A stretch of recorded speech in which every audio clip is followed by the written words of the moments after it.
Welcome to Taiwan Report News Brief, news, analysis, and context from Taichung, Taiwan. I'm Donovan Smith. All right, today up on the show, it's a big show focused on the alleged bribery cases against lawmakers across party lines and an in-depth look at what it could mean for the parties involved and the fallout for each of them, plus which parties could benefit. But up first, as always, are some headlines.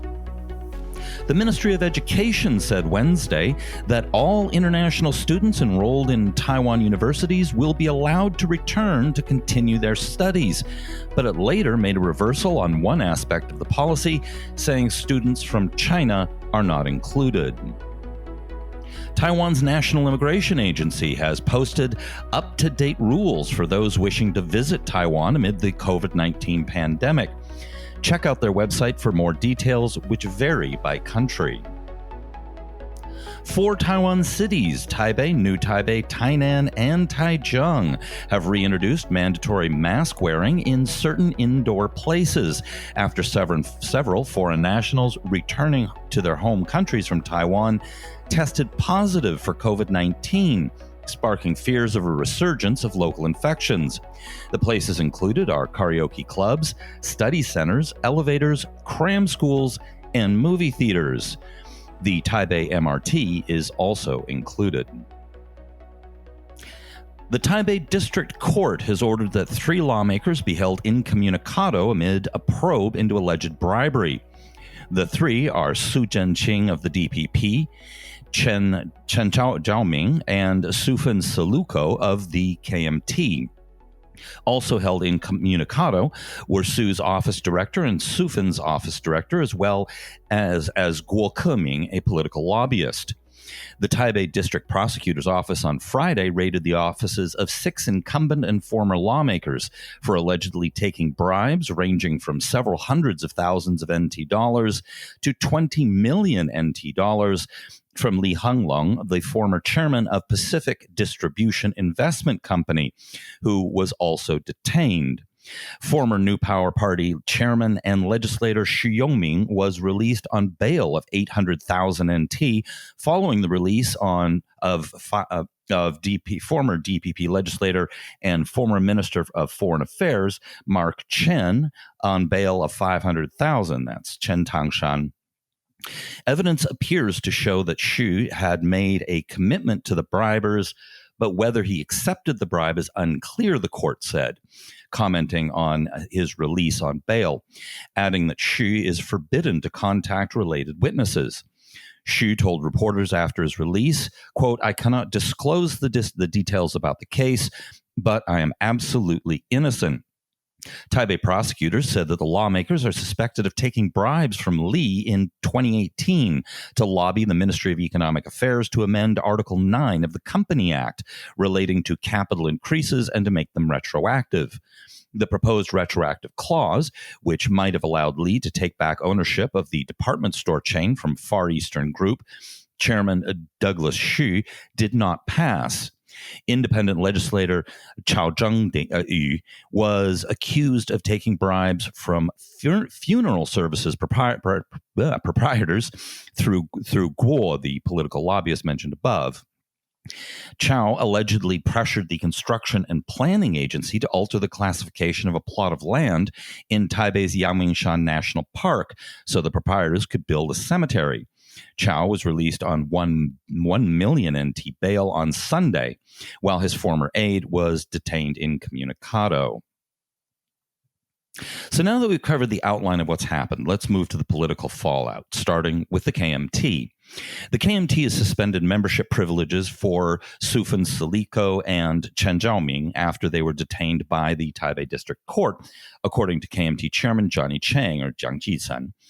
The KMT Disciplinary Committee is launching investigations into Sufan and Chen, and the result of those probes could determine if the pair lose their KMT membership, according to Chang. Under the KMT's party charter, members have their privileges suspended if a court finds them guilty of corruption in the first trial, and their membership is revoked if they are found guilty again in a second trial, Chang said. He added, quote, "We have already fast-tracked the punitive measures." Now, this is, of course, bad news for the KMT. However, of the three parties involved, they are probably the least impacted. They may lose some light blue supporters to the Taiwan People's Party, the one party in the legislature that has a caucus that is not caught up in the scandal, but how many is anyone's best guess at this point. But it may combine with other issues, and this is the big problem they have, such as fallout from what is shaping up to be a disastrous election in Kaohsiung, which will likely lead to calls for Johnny Chiang to resign, and possibly the failure of the reform package to pass at the party Congress in September. Together, these could erode the KMT's base of support. Now, moving over to the DPP. The DPP has suspended legislator Su Zhenqing's membership privileges after he was detained in the same corruption probe.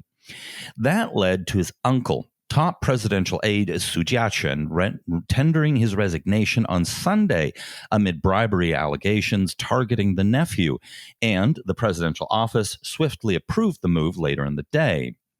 Su said he was resigning to prevent causing further trouble for the president and to allow investigators to conduct a thorough investigation into the corruption allegations. In his statement, Su said that his 30-year political career, neither he nor his wife had ever been investigated for corruption or tried to use his position to cover up any alleged misconduct by family members. The KMT have been, in the last couple of months, accusing Su and his nephew of seeking to personally gain from state-run firms' operations in Indonesia through a 2017 trip to that nation. Su filed a defamation lawsuit against the KMT for that accusation in late July. Then, news broke on Sunday that a scented candle company run by Su's daughter and Swedish son-in-law received nearly 16 million NT from state-owned Taiwan Power Company, or Taipower, in the first half year of the company's establishment. Taipower denied that the purchase had any connection with Taipower's business operations, and it also denied that the head of Taipower had anything to do with the order. The Taipower Employee Welfare Committee, which made the order, claimed that the purchase of the gifts was made through a public selection process and was, quote, in compliance with procedures and was fair and reasonable. Now, aside from having a house that wasn't properly zoned for agricultural land, which, by the way, came out when he was the DPP's vice presidential nominee in the 2012 election, there hadn't been any scandal around Su that I'm aware of. He has had a good reputation as an administrator. He was also previously Pingtung County Commissioner and also as a policy wonk. During his run for Taichung Mayor in 2010, which he nearly won, I got to meet him and I asked him a fairly difficult question related to land use related to his platform. His answer showed that he was clearly very knowledgeable. The loss of Su is a blow to President Tsai, who appointed Straits Exchange Foundation Chairman David Lee as Su's successor. Now, this is an interesting choice, as Lee is reportedly in the pan-blue camp. His extensive foreign policy experience, however, could come in handy. Part of the problem facing the president is internal DPP politics and balancing the various factions internally. Su was associated with her own faction. The vice president, the premier, and the legislative speaker all represent different factions, and if she picked anyone from those factions, it could upset the power balance between them. Now, this could all get weirder if rumors are true that Tsai plans to appoint James Song, or Song Zuyu, to replace David Lee as head of the Straits Exchange Foundation. Song broke from the KMT to form the People's First Party, which for a time was quite strong and for a time dominated the legislature in partnership with the KMT, but is now a fringe party. He's also pro-unification, which seems like a not very good choice for the head of the Straits Exchange Foundation, which is in part made to communicate with China. And Premier Su Zhenchang, in an attempt to put a positive spin for the party on the scandal, said that despite alleged attempts by several lawmakers to pressure government officials to give in and favor a particular business arrangement, they stood firm against the corruption. That does appear to be true. So all that money spent on the corruption and bribes, at least allegedly, apparently was all for naught. President Tsai Monday called on members of her administration to uphold high moral standards and eschew illicit activities. Now, this will likely hit the DPP's popularity, but like with the KMT, it's hard to say how much it will impact them with voters. It's possible some of their lighter green supporters could bolt to the TPP, but it seems less likely than with the KMT, as the KMT is facing multiple problems all at once, and the DPP isn't. Also, ideologically, they would be more likely to bolt to the new power party, but the NPP is also caught up in the scandal. So that brings us to the fallout in the NPP, which is probably going to be the hardest hit of the parties. To their credit, they acted swiftly and on Saturday suspended party chairman Xu Yongming over his alleged involvement in the case. Then Xu on Wednesday announced his resignation from the party. Shortly after Xu's resignation, the party convened an interim meeting of its policy-making committee, during which all 10 committee members tendered their resignation, according to acting NPP chair Chiu Shenji. A new committee will be elected within 3 weeks, with members to serve until February 28, 2021, he added. According to the party charter, its chairman is elected from the members of the policy-making committee.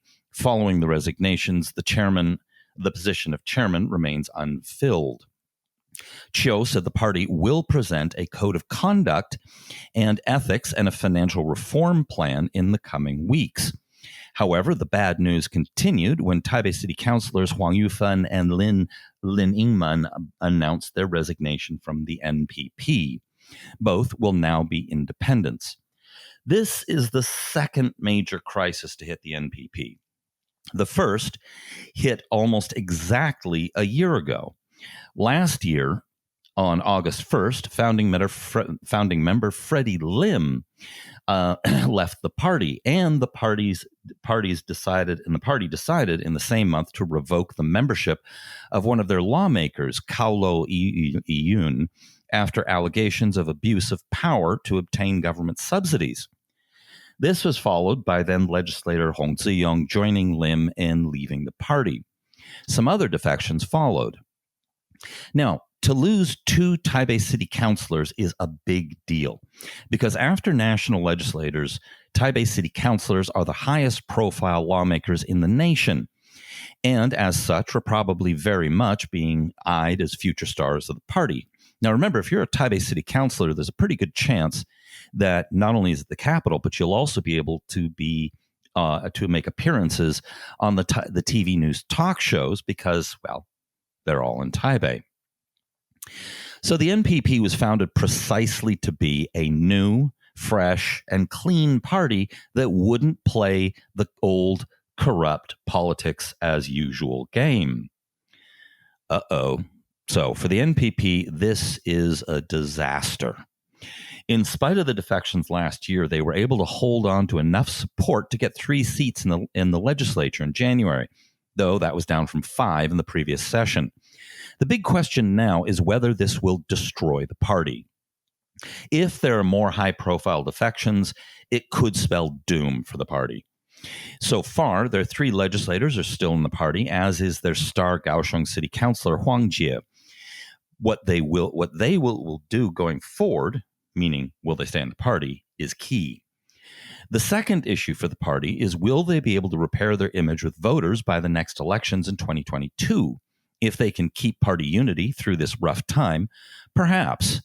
The good news for them is that there's a lot of time between now and then. The big winner out of the NPP's woes could well be the Taiwan State Building Party, which has 1 legislator representing a Taichung district. The party is Kaohsiung-based, but this may give them an opportunity to poach voters from the NPP's power bases further north. I'd like to give a shout-out to John Ross, whose excellent book, Taiwan in 100 Books by Camphor Press, I just finished. If you love Taiwan and love books, I highly recommend picking this book up. It's a great journey through the Taiwan canon, even if, like myself, you've even read many of the books featured. There's also mention of Taiwan Report in the book and some well-deserved praise for Michael Turton, who, by the way, is working on some history content for Taiwan Report. All right, be sure to support us on Patreon. It's very important to get that support in. It really helps us a lot. And of course, hit like, subscribe, hit the bell, and all that good stuff. All right, until tomorrow. This has been brought to you by the Taiwan Report. For more content like this, become our patron at report.tw. 哎呦，就是那个台湾狗啦，最喜欢我的台湾狗了。